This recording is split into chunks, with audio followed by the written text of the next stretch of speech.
bienvenue aux entrevues 5 minutes de l'Association des auteurs des Laurentides. Aujourd'hui, on reçoit une poète qui a écrit plus de 60 poèmes jusqu'à maintenant, Guylaine Hervieux. Bonjour Guylaine. Bonjour Joanne. Et si vous aimez cette entrevue, alors je vous demande d'aimer l'entrevue, de la commenter et de la propulser à d'autres personnes, de la partager. Alors, Guylaine, toi qui es une poète, il y a un nouveau livre qui vient tout juste de sortir, d'ailleurs on le voit ici, Se détendre par le coloriage et les mots.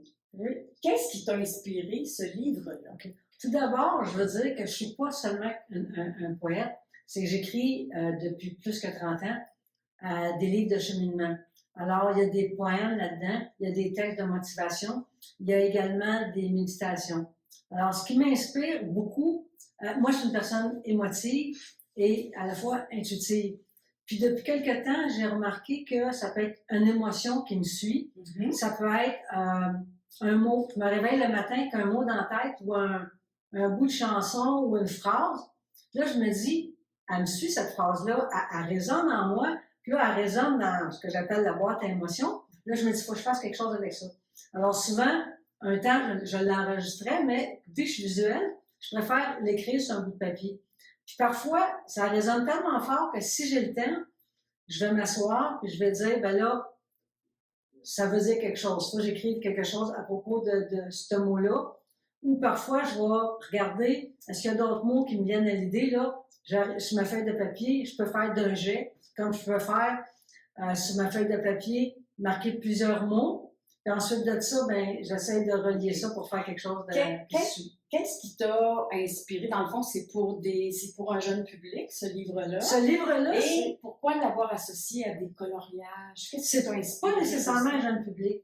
C'est que moi, là-dedans, il y a des poèmes que j'avais déjà écrits et que je cherche régulièrement des images pour mettre sur mes poèmes pour illustrer ou renforcer mon texte. Mm-hmm. Puis celui-là, j'avais du temps à moi avec le COVID, puis je me remettais en question comme auteur à savoir, est-ce que c'est vraiment ça que je veux faire?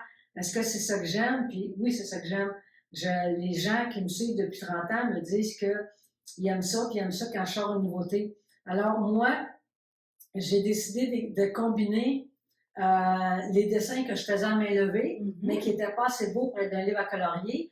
J'ai demandé à une collaboratrice de me faire des dessins qui sont assez beaux pour mettre dans un livre à colorier pour rehausser mon poème ou vice-versa.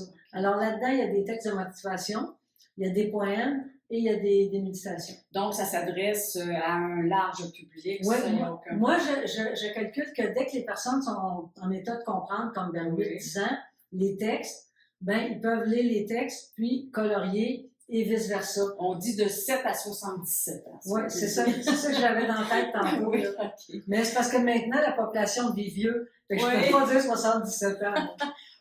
C'est ça, 97. C'est ça. Ici, il y a un beau livre, ça c'est vraiment pour des jeunes, pour La famille sourire. Oui. Je sais que tu l'as sorti avant celui-ci. Oui. Et j'aimerais que tu m'en parles. OK. Dans celui-là, il y a un magnifique texte qui s'appelle Le pouvoir des sourires.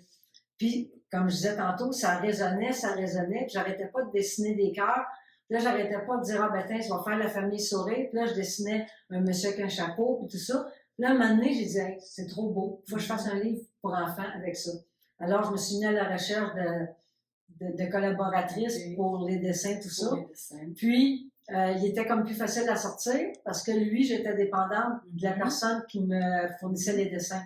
Alors lui, je l'ai sorti au mois de juin. Okay. Il est très beau, j'en suis très fière. Il est coloré. C'est les petits cœurs qui me suivent depuis le début. Tous les livres que j'ai faits contenaient des petits cœurs. Alors oui, il a été sorti avant. Puis je vais faire prochainement un lancement pour les 2 livres en même temps. Écoute, Guylaine, on te remercie beaucoup pour cette entrevue. Et longue vie à toi. Continue ton beau travail, des belles ouvrages. Merci.